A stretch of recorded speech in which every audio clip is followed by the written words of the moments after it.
Hello, my name is Alia Farida and I will be explaining to you in more details about the content of our presentation. So first is that we would like to address a few challenges that Poland is currently facing regarding our chosen SDG goal, which is quality education. First things first is regarding the inequality in access for education. So there exist disparities between urban and also rural areas in higher education opportunities. Secondly is regarding the funding and affordability. For instance, there are many low-income families who cannot afford quality education because it is quite expensive. Last but not least is due to the quality of education. So ensuring a consistent quality of education across different institutions is quite challenging, particularly in vocational and also technical programs.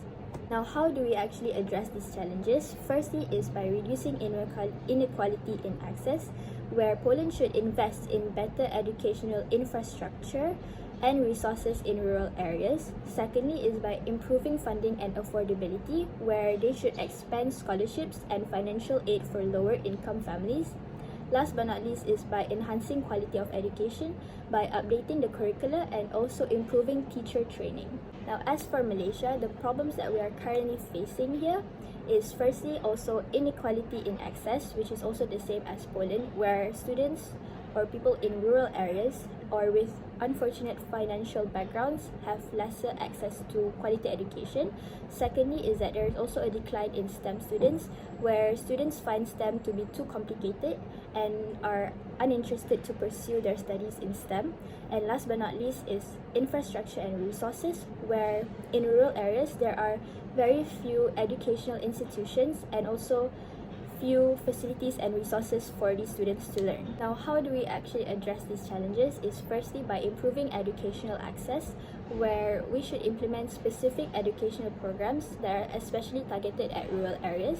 Secondly is by launching STEM programs for further exposure to students, which is already done by University Malaysia Terengganu STEM Foundation Center, where they already launched Kembara STEM module that helped to increase interest of STEM among students.